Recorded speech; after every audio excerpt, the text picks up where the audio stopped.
Es realmente un gusto enorme estar aquí con ustedes y tener la oportunidad de transmitirles de la forma más sencilla. Y no he venido de tan lejos y no les puedo explicar de la forma que me puedan entender algunos de los avances sobre las células madre y el reemplazo de células nerviosas del sistema nervioso central del cerebro. Los investigadores somos exploradores. Y una de las fronteras que queda por entenderse y por conquistarse es precisamente el sistema nervioso, el cerebro. Y en esto es en lo que hemos estado trabajando durante los últimos 25 años y hemos aportado una pequeño granito de información que aclara algunas cosas de cómo se forma el cerebro. Casi toda la charla de hoy va a consistir en explicarles de dónde vienen las células que conforman este extraordinario órgano que llevamos dentro del cráneo y que nos permite, entre otras cosas, el sentir, el ver, el percibir, el oír, el disfrutar, el odiar, el amar. Todas estas cualidades que tiene el cerebro, de las cuales hemos escuchado otras charlas a nivel más neurológico, les voy a hablar un poco de lo que hay dentro del cerebro. Fue realmente Santiago Ramón y Cajal, un neurólogo navarro aragonés del norte de España, quien, tras una labor extraordinaria durante muchos años, definió a la célula nerviosa, que es estas células alargadas complejas, como los elementos biológicos, los semiconductores biológicos que establecen los circuitos neuronales, los cuales son responsables de todas estas funciones extraordinarias que se manifiestan en el cerebro. Y escribió esto: las neuronas son células de formas delicadas y elegantes, las misteriosas mariposas del alma, cuyo batir de alas, quién sabe si esclarecerán algún día el secreto de la vida mental. Han pasado más o menos 130 años desde que escribió esto y aún no somos capaces de esclarecer el secreto de la vida mental. Sin embargo, hay cosas muy importantes que hemos entendido. El cerebro, sin embargo, no está solamente compuesto de células nerviosas o neuronas. Y van a oír la palabra neurona de forma repetida. Estas son estas células complejas. Las neuronas tienen prolongaciones y estas prolongaciones les sirven para hacer contactos con otras células, con lo cual establecen los circuitos. Hay dos tipos de prolongaciones. Las que ven aquí se llaman dendritas, que son como una especie de antenas que reciben información. Y por otro lado tienen largas prolongaciones más delgadas, a veces larguísimas, que llegan a otras células que se llaman axones. O sea que son verdaderos semiconductores biológicos. Pero como les decía, no son las únicas células que hay en el sistema nervioso central, sino además de ello hay otros dos tipos de células que en general les llamamos células gliales. Son como los sirvientes de las neuronas, las ayudan a las neuronas a funcionar bien. Y entre ellas la más abundante se llama astrocito y es una célula compleja con muchas prolongaciones y es más numerosa aún que las propias neuronas. Y el segundo tipo de glía se llama oligodendrocito y el oligodendrocito es una célula que le ayuda a la neurona a transmitir de forma más eficiente por el cableado largo por los axones. Y las células que tienen estas envolturas que se llaman mielina permite una transmisión mucho más rápida. La degeneración de estos distintos tipos de células resulta en distintos tipos de enfermedades. Por ejemplo, la degeneración de los oligodendrocitos resulta en una enfermedad que es cada día más común, por desgracia, que se llama la esclerosis múltiple. Entre las neuronas no hay un solo tipo de neuronas, pero uno de los temas centrales de la charla de hoy es mostrarles cómo hay una gran cantidad de tipos de neuronas. Y la muerte de estas neuronas resulta, dependiendo del tipo de neuronas, en enfermedades muy distintas, como es la enfermedad de Huntington, como es la enfermedad de Parkinson, como es la enfermedad de Alzheimer. Entonces, una de las cosas más importantes por entender y uno de los retos más grandes que tenemos los científicos que trabajamos en el sistema nervioso hoy es entender cómo se forman estas células y cómo conforman estos circuitos. Y esto no es fácil, y el tema es el desarrollo del sistema nervioso. El cerebro surge de un epitelio. Un epitelio es una capa de células muy sencillas y delgadas, y es apenas este puntito a las pocas semanas de la concepción. De esta estructura tan sencilla y tan pequeñita, va creciendo y surge esta que apenas pueden ver a las 8 semanas, y de aquí se va a esto, a la estructura de un encéfalo formado, que está lleno de neuronas. Tiene 90,000 millones de neuronas, la mitad del número de estrellas que hay en la Vía Láctea. Esta enormidad de neuronas, cada una tiene su propia historia. y de eso les voy a hablar hoy, porque cada una ha registrado, ha sufrido un proceso de formación y de migración y de integración que es esencial para hacer el número correcto de células, para que esas células se depositen en las zonas adecuadas, formen los circuitos adecuados y empiece a funcionar el sistema nervioso. Este proceso, que en distintas especies lleva distinto tiempo, nos ha cautivado a mi laboratorio y a muchos otros, y yo creo que es uno de los retos más importantes que hay hoy en día.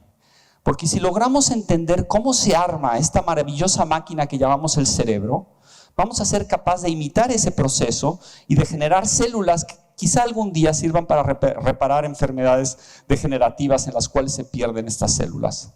Pero además de eso, de las aplicaciones que tenga, nos va a decir cómo se autoarma esta computadora biológica, porque no se arma en una fábrica, ella misma se ensambla, de forma que de una forma repetida y más o menos predictible genere un cerebro funcional y sano.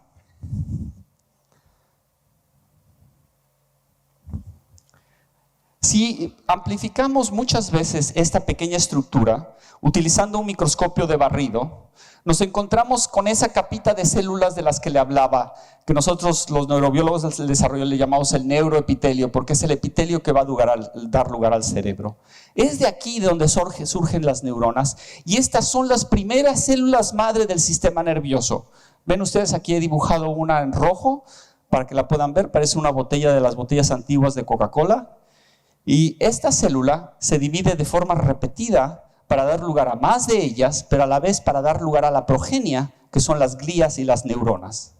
Según se engrosa el sistema nervioso, estas células pasan de tener la forma de botella a tener la forma de globito. Y en este estadio las llamamos glías radiales, porque se distribuyen como radios, prácticamente como los radios en una llanta de bicicleta, en una rueda de bicicleta. Pues de estas células, las células iniciales, surge toda esa complejidad de esos 90 millones de células nerviosas. No surgen de una forma directa, sino surgen dando lugar a árboles genealógicos de este estilo, y distintas ramas dan lugar a distintos tipos de neuronas. Como ya les había indicado, no hay un solo tipo de neuronas, sino hay neuronas muy distintas. Por ejemplo, la que vieron antes se parece a esta célula. Esto es una célula piramidal de la corteza cerebral. Hay también estas células que están en el estriado. Estas son las células que mueren en la enfermedad de Huntington. Hay estas células tan bonitas que están en el cerebelo y que están muy involucradas en el aprendizaje y en el control motor, el poder caminar sin caerse. Están estas otras células que son interneuronas, que ayudan a estas células a funcionar correctamente. Y les voy a hablar mucho de ellas, porque a pesar de ser las más chiquitas y quizá más insignificantes, voy a tratarles de convencer que son esenciales. Y una de las cosas para las que son esenciales es precisamente, ven cómo nos entendemos, hablamos el mismo idioma, pero lo hablamos con una tonalidad distinta. Y si estuviera hablando un idioma totalmente distinto, les sería a ustedes mucho más difícil entenderlo. Hay un periodo crítico, una ventana crítica cuando aprendemos los idiomas, y las neuronas tienen mucho que ver con esa ventana crítica. Entonces, al final de la charla, les mostraré unos experimentos recientes que estamos haciendo en la Universidad de California en San Francisco, en conjunto con otros grupos, para entender estos periodos críticos. Les decía que cada neurona, cada célula nerviosa tiene su propia historia. Lo primero es que tiene que nacer, tiene que venir de algún progenitor, y ya les dije que viene de las células madre, la inicial, esa célula en forma de botella. El nacimiento implica la presencia de células madre. Pero como estas células nacen en sitios específicos y tienen que ir a lugares muy distintos donde se integran y forman parte de los circuitos, estas células después del nacer emprenden un viaje larguísimo, dado su pequeño tamaño, y migran, se mueven a través del cerebro para llegar precisamente al lugar donde se integran, se diferencian y forman células complejas como las que les he mostrado. Entonces hay tres procesos que sufren estas células. El primero es el nacimiento, el segundo es la navegación, que implica viajes largos, la capacidad de moverse a través del cerebro, y después el llegar al sitio preciso, lo que llamamos en inglés homing, llegar al hogar, a donde deben de estar, y después la diferenciación. Esto quiere decir el que de ser una célula pequeñita, migradora, se convierta en estas células enormes, complejas, con todos estos procesos y se conecte al resto de las otras neuronas para formar circuitos que sirvan, que funcionen. Yo creo que ya viendo esta complejidad, ustedes se pueden imaginar, ya es complejo en el embrión, que la gente, entre ellos Ramón y Cajal, que empezó a describir estos pasos que tenía que seguir cada una de estas células para convertirse en una célula ya formada, era prácticamente imposible pensar que esto pudiera suceder en un cerebro grandote, ya funcionando además. Había muchas dudas de que esto pudiera suceder y de ahí surge la idea de que la neurogénesis, la formación de nuevas neuronas, solo puede suceder en etapas muy tempranas del desarrollo y que después del nacimiento no había más generación de nuevas neuronas. Quizá este dogma también se puede originar de algunas de las cosas que escribió Santiago Ramón y Cajal. Y una de las cosas que él escribió en un libro muy extenso en la que él estudió en detalle la regeneración del sistema nervioso, dice: es por esto que una vez que el desarrollo ha finalizado, las fuentes del crecimiento y la regeneración de los axones y las dendritas se marchitan irreversiblemente en los centros nerviosos del adulto. Los circuitos nerviosos son algo fijo, acabado, inmutable. Todo puede morir, nada puede regenerarse. Bueno, esto era una visión muy pesimista y realmente se mantuvo durante mucho tiempo que era imposible la formación de una célula nerviosa en un sistema nervioso adulto, una neurona en un cerebro adulto. Y muchas veces los descubrimientos en ciencia surgen de los lugares más inesperados. En este caso, del estudio de los pájaros. Y fue el interés en una conducta muy específica que tienen los pájaros que llevó a descubrir que una parte de su cerebro regenera neuronas continuamente durante toda la vida. Y no fue el interés precisamente en la parte física externa de un pájaro. Y esto es una cosa que les quiero aclarar que yo creo que es muy importante, que todos lo vemos, vamos a la naturaleza y vemos a todas estas especies con estas formas, con estas capacidades. Por ejemplo, los pájaros tienen este plumaje, tienen un color específico, tienen alas, pueden volar. Sin embargo, no son las alas ni el color específico, es lo que controla el cerebro. Entonces, siempre que vean una especie por ahí en la televisión o aquí estaba viendo unos lobos marinos, dense cuenta de qué bien adaptados están al medio donde funcionan. Y esa adaptación se debe en gran parte al sistema nervioso y a los circuitos que tiene el sistema nervioso. Y los pájaros en particular han desarrollado una conducta que es la siguiente. Cantan. Este es un canto de un canario.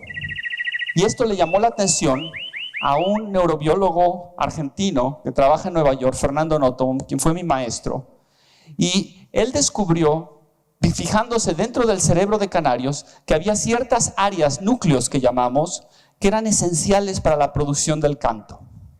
Y esto en sí es una historia fascinante porque basado en estos núcleos tenemos ahora un sustrato neurológico, una base de núcleos que controlan un comportamiento complejo como es el canto. Pero para fines de la charla de hoy, lo que le llamó la atención es que este núcleo que se llama HBC, que está arriba, que tiene esos puntitos verdes y rojos, representando distintos tipos neuronales, crecía y decrecía durante distintas épocas del año. Y él junto a un estudiante, Steve Goldman, se plantearon que este crecimiento a lo mejor se debía a que venían nuevas células nerviosas ahí. Y en efecto, esas células verdes se producen continuamente en el adulto, se integran a los circuitos y contribuyen al canto de ese canario a la siguiente primavera. Bueno, estos son canarios y la gente diría, bueno, es realmente una línea filogenética muy distinta a la del humano. ¿Entre los mamíferos existen procesos similares? Y la respuesta es sí, hay procesos similares y esto es algo que hemos estado estudiando durante muchos años. Y otra vez nos lleva al olfato, de la cual oyeron una magnífica charla ayer de Caitlin. Esta es la nariz de un perro, quienes tienen un olfato extraordinario y son capaces de detectar poquísimas moléculas en el ambiente. Y el olfato requiere, por alguna razón, y quizá podemos entrar en detalle en ello, requiere de la formación de nuevas neuronas en dos de sus sitios. Uno es en la nariz, justo atrás, donde están los receptores olfatorios, que también son neuronas, y estas células se reemplazan continuamente. Y otra es en el relevo inicial, el primer relevo, en el sistema nervioso central, en una zona que se llama el bulbo olfatorio. Esto lo estudiamos en roedores, y en roedores, esta es la nariz, y aquí están los receptores olfatorios. De aquí estas neuronas mandan sus axones al primer centro donde se empieza a procesar la información olfativa, que es el bulbo olfatorio, que relativo al tamaño del cerebro es enorme en roedores y en perros, en animales que tienen un gran sentido del olfato. Y es aquí donde continuamente se están integrando nuevas neuronas. Curiosamente, descubrimos hace ya muchos años que estas neuronas no vienen directamente del bulbo olfatorio, sino que viajan unas distancias larguísimas desde las paredes de los ventrículos dentro del cerebro. ¿Qué son los ventrículos? Cada uno de sus encéfalos dentro de su cráneo tiene dos cavidades, como dos pequeños lagos llenos de líquido. Este líquido se llama líquido cefalorraquídeo. Y en sus paredes existen todavía células madre capaces de generar nuevas neuronas. Estas nuevas neuronas que se generan ahí, no se quedan ahí, sino se lanzan en un largo viaje para llegar al bulbo olfatorio, donde continuamente reemplazan a neuronas viejas que mueren. Todo en el adulto. Una vez que llegan al bulbo olfatorio, no dan lugar a un tipo de neuronas, sino dan lugar por lo menos a 10 tipos de neuronas, y estos son 6 de ellas. 3 de ellas están en la superficie del bulbo olfatorio y son más pequeñas, y tienen distintos colores porque tienen distintas cualidades. Cada una de ellas fisiológicamente, o sea, su función es distinta, y también tienen distintos marcadores químicos que nos permiten distinguirlas una de ellas. Y después, en esta otra capa más profunda, se producen por lo menos 3 tipos de células que se llaman células granulares. Unas, como las azules, son más profundas, otras son más superficiales, pero entre las superficiales hay también diversidad. Hay las amarillas y las verdes, que curiosamente se parecen en forma, pero funcionalmente son muy distintas una de ellas, y también se pueden distinguir por marcadores químicos. Entonces la pregunta surge: tenemos un sistema donde las leyes de que no puede esto suceder en adulto no funcionan. Sí que puede suceder en el adulto, y hay algunas neuronas que se siguen produciendo. ¿De dónde vienen estas células? ¿Quiénes son las células madre? Y esto creó un gran interés en los años 90 y principios del 2000 para tratar de identificar quiénes son las células madre que se mantienen en el cerebro adulto capaces de generar esta diversidad de neuronas. Y las células madre corresponden a estas células azules en este diagrama, que nosotros llamamos células tipo B1. Y en realidad es una de esas células astrocíticas, uno de los tipos de glía que les indiqué antes. Estas células son muy curiosas, son muy bonitas, porque todavía forman una capa de células. Esta es la superficie, la pared del ventrículo. Aquí fluye el líquido cefalorraquídeo, y estos pelitos que pertenecen a estas células enormes que se llaman células ependimarias, estos pelitos mueven el líquido cefalorraquídeo, están batiendo continuamente dentro del cerebro y mueven el líquido cefalorraquídeo. Pues también con una pequeña lengüita para que probablemente saborear lo que hay dentro del líquido cefalorraquídeo, están estas células B1 que actúan como las células madre. Estas células también tienen prolongaciones largas que contactan los vasos, los capilares. Por eso el ejercicio es tan importante. Aquí hay factores también entre los vasos que regulan la actividad de estas células. O sea que son células que tienen ventanitas a lugares muy importantes, al líquido cefalorraquídeo, dentro del cerebro y a los vasos.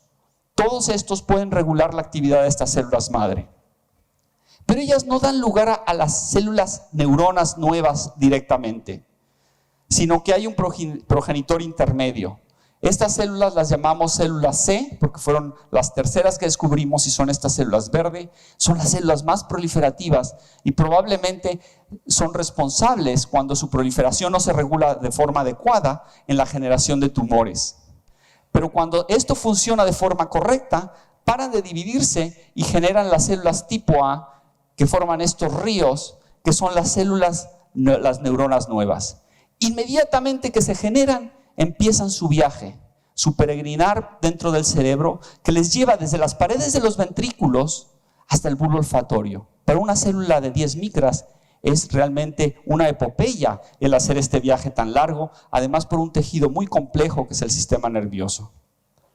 Estas son las células jovencitas, neuronas, migrando. Esta es una película que hicimos hace muchos años mostrando cómo forman estas cadenas. Y aquí van a ver una aislada. Este es el cono de crecimiento de la célula. Y aquí aparece el cuerpo celular. Y vean cómo infla el proceso anterior y mete el cuerpo celular. Y de esta forma las células se mueven a una gran velocidad dentro del cerebro adulto para llegar desde las paredes de los ventrículos hasta el bulbo olfatorio. Entonces, para que entiendan mejor lo que les he explicado, he preparado una pequeña película que resume estos pasos esenciales para la formación de nuevas neuronas en el cerebro adulto.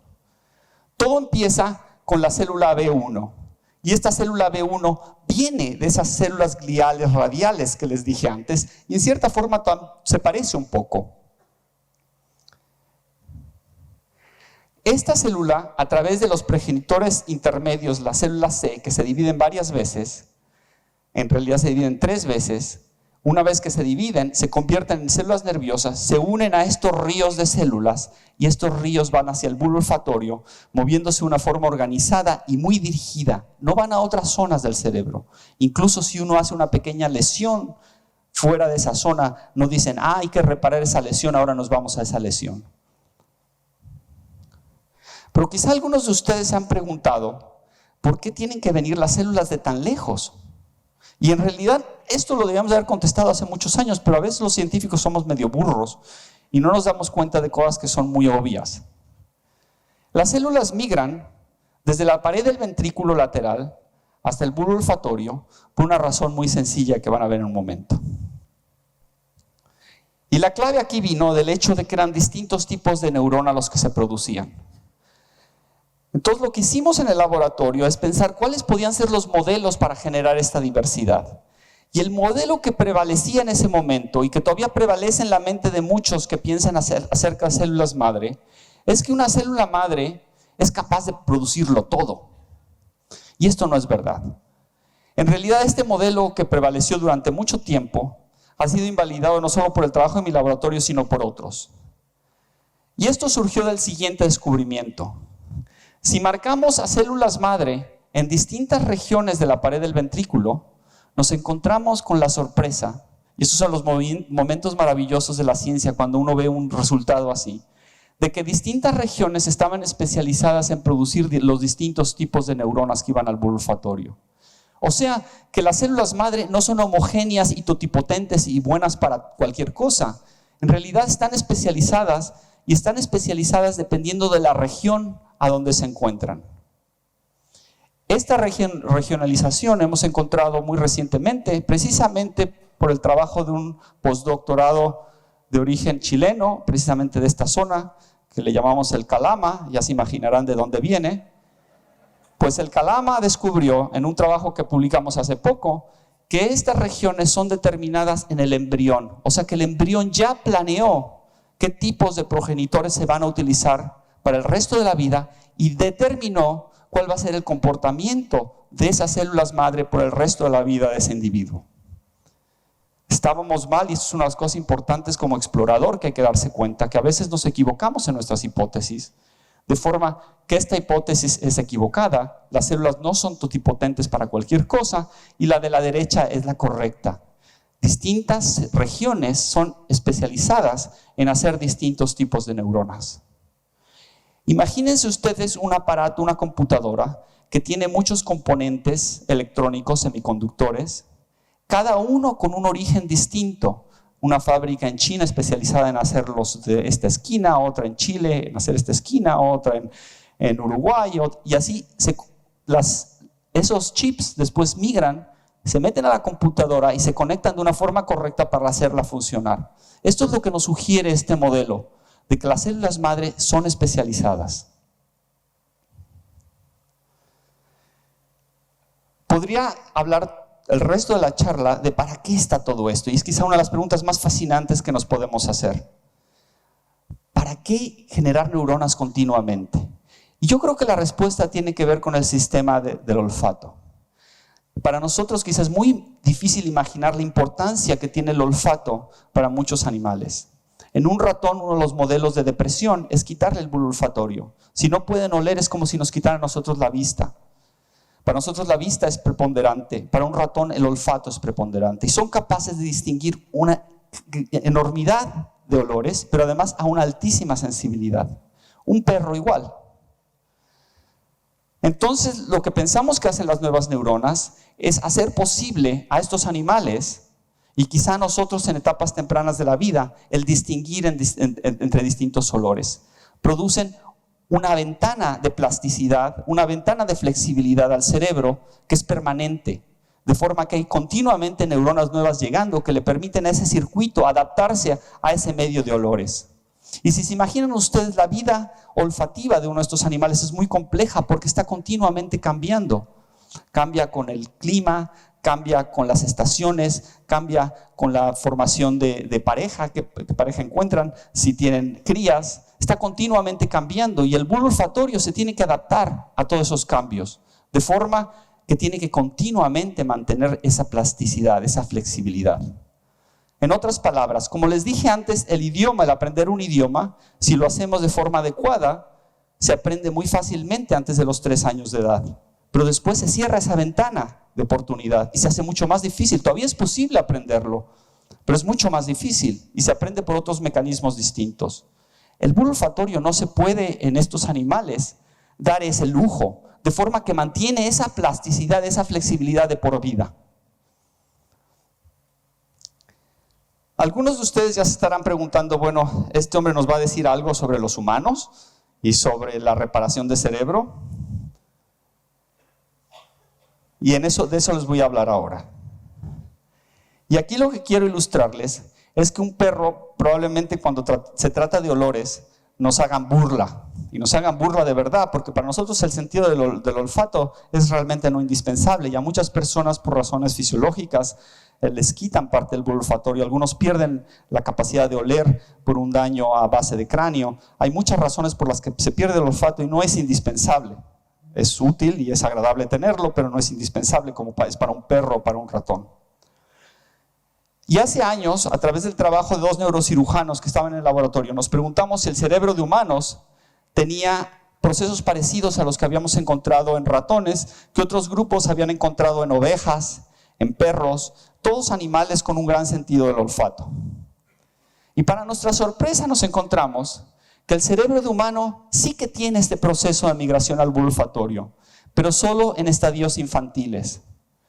Y aquí encontramos la corriente que va al bulbo olfatorio. Comparado con el ratón, nuestro bulbo olfatorio es súper pequeñito, está aquí en la base del cráneo por el crecimiento del lóbulo frontal. Y hay un camino de células migrando desde la pared de los ventrículos, como encontramos precisamente en el ratón, hacia el bulbo olfatorio, donde probablemente se integran y contribuyen a los circuitos. Esto se pierde con la edad y ya a los 2 años de edad encontramos que son muy poquitas las células que quedan ahí migrando y en el adulto es muy rara. Hay algunas todavía, pero es muy, muy rara la célula que está ahí. Lo curioso es que cuando uno empieza a mirarse al cerebro humano, se empieza a encontrar sorpresas. Y la otra cosa que encontramos es que en niños de menos de 8 años de edad, además de esta migración masiva al bulbo olfatorio, hay otra migración igualmente masiva a la corteza prefrontal, una zona del cerebro que está muy involucrada con la formación de las primeras memorias sociales de los niños. La razón por la que hay ahí integración de células durante este periodo crítico es para nosotros fascinante y es una cosa que seguimos explorando. Pero la visión de mi laboratorio y nuestra es que el cerebro humano adulto tiene muy poquitas células nuevas en este camino migratorio hacia el bulbo olfatorio. Tiene ventrículos laterales, como los del ratón, y podemos aislar de esos lugares donde hay puntitos amarillos, células con propiedades de células madre. O sea que hay algunas células ahí que tienen las propiedades de células madre, pero por lo visto en el adulto, estas células no están produciendo el gran número de neuronas que uno ve en otras especies. Entonces, para resumir, en el cerebro humano adulto, las células madre están ahí. La zona ventricular subventricular, que es esta pared del ventrículo, contiene gran cantidad de neuronas migratorios en niños pequeñitos, pero esto desaparece en adultos.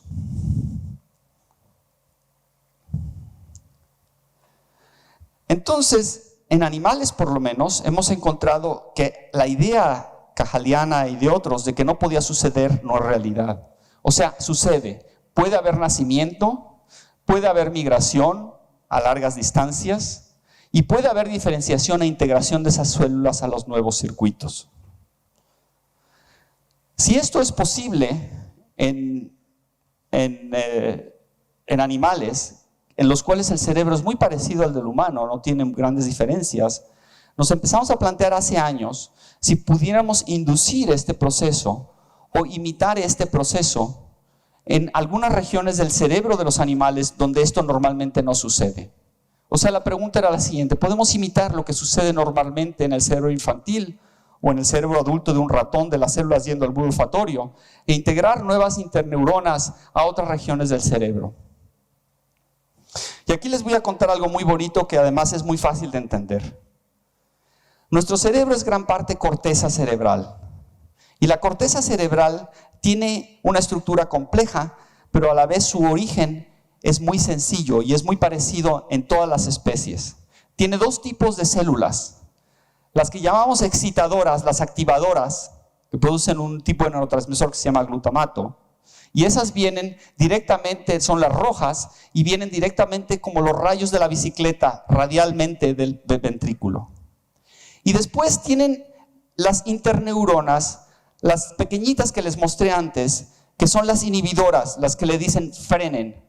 Unas se activan y otras se frenan. Y es el balance de estos dos tipos de neuronas que es esencial para que la corteza funcione de forma adecuada. Hoy hay un gran número de estudios que sugieren que pequeños desbalances en la cantidad o el tipo de estas células puede generar enfermedades como la epilepsia, puede enfermedades como la esquizofrenia, y es el efecto de que algunas células están desbalanceadas con respecto a las otras. Como ven ustedes, estas células, cada una de ellas, como les dije antes, tiene su propia historia. Y las células inhibitorias no vienen del cerebro, de la corteza, sino vienen de esta parte del centro del cerebro que se llama eminencia ganglionar media, y la voy a llamar MGE para que no se confundan. Esta parte del cerebro es la que genera, es la fábrica de estas células que van a ser las que dicen paren, las GABAérgicas, las células inhibitorias. Otra vez, es un proceso complejo y se pueden imaginar si hay un pequeño defecto en la migración de estas células, esa parte de corteza se puede quedar con menos células inhibitorias, de forma que puede haber un desbalance. ¿Cómo esto logra generarse de forma específica para que haya el número adecuado de células excitatorias e inhibitorias? Es apasionante. Pues resulta que si agarramos esas células inhibitorias que vienen del MGE y las trasplantamos en un cerebro adulto, se empiezan a mover. Se empiezan a mover por una región por donde no hay neuronas nuevas. Es como alguien que se mete a caminar a un territorio donde nadie ha caminado antes. Esto ya es un cerebro adulto y son células que hemos trasplantado de un embrión a un cerebro adulto, a un cerebro juvenil, donde ya no existían estos procesos. O sea que estas células que son capaces de migrar en el embrión son todavía capaces de migrar en el adulto. Y esto nos llamó muchísimo la atención y de aquí surgieron una gran cantidad de colaboraciones dentro de UCSF, que es una institución donde nos tratamos de ayudar los unos a los otros. Y les voy a contar solamente una de ellas. Una vez que dejamos que las células migren, de forma extraordinaria, las células se integran a la corteza como si supieran lo que están haciendo ellas mismas. Ya es extemporáneo para ellas. Están llegando a la corteza cuando la corteza ya está trabajando y está funcionando. Sin embargo, son capaces de formar procesos dendríticos y axones y conectarse al resto de ese cerebro. Y sabemos que contribuyen funcionalmente a esa parte de corteza. Esto es un corte de toda la corteza de un ratón y cada puntito verde que ven aquí es una neurona que ha migrado y se ha integrado a esas regiones. Esta región que tiene muchas células es una región que se llama la amígdala, que tiene que ver con la agresión, con las emociones. Pues ahí también han ido y se han integrado esas células. Claro, podemos estar estropeando la cosa, le estamos ahí metiendo neuronas nuevas a circuitos que ya estaban bien. Pero si los circuitos no están bien, Esto nos da la oportunidad de meternos como ingenieros ahí y modificar esos circuitos, y a lo mejor somos capaces de corregirlos. O sea, que las células de MGE son una fuente única y extraordinaria de células nerviosas trasplantables. Migran en el cerebro postnatal, se diferencian y se integran y modifican circuitos dañados. Y aquí no les voy a mostrar todos los datos que tenemos, pero hemos visto que estas células son capaces de limitar la excitabilidad o la sobreexcitabilidad en casos de epilepsia, de Parkinson y de dolor. Esto es en modelos animales. Y junto con los laboratorios de Arnold Krickstein, de Scott Baraban, de Alan Basbaum y de John Rubinstein, hemos hecho estos estudios y estamos tratando de mover esto a la siguiente fase. Por último, les voy a decir hoy quizá por qué pueden hacer esto estas células. Ya les he dicho que en el bulbo olfatorio las nuevas neuronas están llegando continuamente para dejar la ventana de la flexibilidad, de la plasticidad abierta por toda la vida. Pero esto no sucede en otras regiones del sistema nervioso. Por ejemplo, nuestra corteza visual forma un mapa integrando la información de ambos ojos durante un periodo crítico. Y esto es la ventana, el movimiento en que se abre la ventana de la plasticidad y se vuelve a cerrar. Y esto se puede estudiar en ratones, y aquí indica la capacidad de flexibilidad de esa zona y cómo cae. ¿Y esto cómo lo medimos? Si cerramos un ojo y vemos la respuesta de la corteza a los dos ojos, encontramos que si estamos en el periodo de plasticidad, hay un switch y la corteza empieza a responder mucho más al ojo abierto que al ojo cerrado. Esto es una forma específica experimental en el laboratorio de medir plasticidad, y ese es trabajo que ha hecho el laboratorio de Michael Stryker por muchos años y lo ha desarrollado precisamente en el ratón. Y es muy bonito porque lo único que se hace es que se abre una ventanita y se ve la corteza que está involucrada con la visión, que se llama la corteza visual, y se pone una cámara infrarroja, y cuando aumenta la actividad de esa zona, hay una señal en la cámara que se puede medir. O sea que ni siquiera hay que meter electrodos al cerebro para medir esa respuesta. Pues el experimento que hicimos, y este es un experimento que les voy a mostrar, porque yo creo que es importante que vean los experimentos y cómo llegamos a estas conclusiones, es agarrar esas células del MGE, que para ahora yo creo que todos ustedes son expertos en ellas, sabemos que son capaces de migrar, que son la fuente de las células inhibitorias, y las ponemos en las orillas de la corteza visual. Como migran, las células se meten dentro de la corteza visual y se integran a la corteza visual. Y algo muy bonito sucede. Primero, dan lugar a neuronas hermosas que se integran a los circuitos y hacen todos los procesos necesarios para conectarse a otras células. Y no dan lugar a una célula, sino dan lugar a la diversidad normal de células inhibitorias. Hay células como estas, grandotas.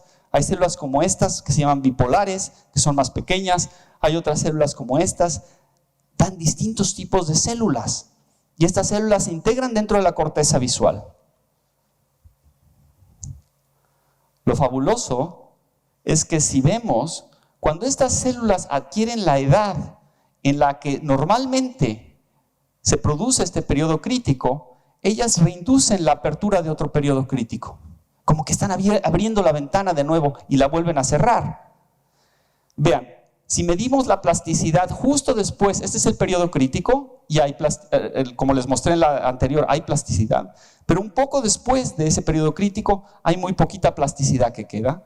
Pero cuando estas células adquieren la edad que tenían estas células cuando se integraron a ese circuito, reabren un nuevo periodo crítico de plasticidad. O sea que tenemos ahora una herramienta para reabrir un periodo crítico cuando este periodo crítico ya se ha cerrado. Y esto habla de algo muy importante. Las células tienen un reloj. Tienen un reloj que les dice cuándo madurar y cuándo abrir y cerrar periodos críticos. Por eso la infancia es tan crítica y la educación es tan crítica durante la infancia. Porque en distintas partes de nuestro cerebro se abren y se cierran estas ventanas de plasticidad. Y eso se debe a que las células están llegando a ese momento en el reloj cuando permiten abrir y cerrar. Ahora lo estamos estudiando en el humano y sabemos que estas células maduran muy, muy lentamente. Incluso algunas de ellas aún a los 16, 17 años no han terminado de madurar. Lo que sugiere que en humanos la apertura de la ventana es relativamente larga y prolongada para distintas regiones del cerebro, pero quedan muchísimos secretos por descubrir, entre ellos, cuál es ese reloj dentro de las células que controla cuándo estas células abren y cierran estas ventanas de plasticidad. Con esto quiero terminar haciéndoles ver fundamentalmente que se lleven esta visión a casa. Las neuronas, como los físicos dicen, el espacio y tiempo es fundamental. El lugar donde están en el cerebro de estas células madre determina el tipo de neuronas que van a producir. De forma que si queremos reparar el sistema nervioso, tenemos que irnos al embrión, al feto y entender de dónde vienen. Y una vez entendiendo de dónde vienen, podemos mimetizar lo que hace el feto de forma normal para tratar de hacer más de estas células. Lo siguiente que les he dicho es que como nacen en lugares específicos, como las fábricas están en regiones específicas, estas células tienen que migrar muy, muy largas distancias. Y no es un proceso sencillo. Imagínense que les digo que lleguen de aquí a Calama, pero lleno el territorio de espagueti y tienen que ir nadando por el espagueti. Así de complejo es, y además esto es en 2 planos, en realidad el cerebro es en 3 planos. Entonces es un larguísimo viaje que tienen que hacer para llegar a lugares específicos, y aquí quedan muchos secretos por entender cómo se guían estas células, cómo no se pierden, qué tipo de GPS tienen para llegar al lugar preciso. Y la última concepto que espero que hayan visto de lo que les he presentado hoy, es que una vez que estas células llegan, tienen un reloj, y ese reloj les hace abrir y cerrar ventanas de plasticidad. Y esto no es ilimitado. Yo creo que muchos de ustedes han visto cómo con la edad se hace mucho más difícil aprender algunas cosas. Y el hecho es de que nuestras interneuronas están cerrando ventanas continuamente. De forma que si entendemos estos procesos, quizá algún día vamos a ser capaces de poner neuronas, de equilibrar sistemas que están desequilibrados, como les dije, y quizá de modificar algunas otras que aún no sabemos cómo hacer para tratar de hacerlas integrarse de forma tan hermosa como se integran las células de MG. Para terminar, quiero decirles que mi laboratorio está en esta pequeña esquina del mundo, en la bahía, en la zona de la bahía, en San Francisco, en la Universidad de California en San Francisco. Yo crecí en México, ahí estudié la carrera en la UNAM, pero como el cerebro, todo lo que les he contado no puede ser producto de mi cabeza solo, y en realidad viene de importar, como las neuronas, distintos intelectos de distintas partes del mundo. Y han venido al laboratorio gentes de muchos lados, de España, de Alemania, de Singapur, de China, de Argentina, de México. Todos ellos llegan y nos conectamos, formamos un grupo. Y en este grupo, como una pequeña zona del cerebro, empezamos a hacer descubrimientos y a hacer el trabajo que les he indicado. Sin la aportación de cada uno de ellos, no sería posible el tipo de descubrimientos que les he mostrado. Y en particular les quiero hablar de alguien que vino precisamente de esta esquinita del mundo, y es el Calama, Luis Fuentealba. Estos son algunos de los miembros que han estado en el laboratorio, y este es Lucho, como le decimos, que vino y hizo el último trabajo en el cual mostramos que esta especificidad por regiones surge en el embrión y de cuándo surge en el embrión. Además de eso hizo un trabajo muy muy bonito en el que demostró que las células que se producen en el adulto están genealógicamente relacionadas con algunas células que se producen en otras zonas del cerebro, o sea, son primas hermanas de algunas otras neuronas en el cerebro. Y con esto, con gusto contesto preguntas y les agradezco por su atención.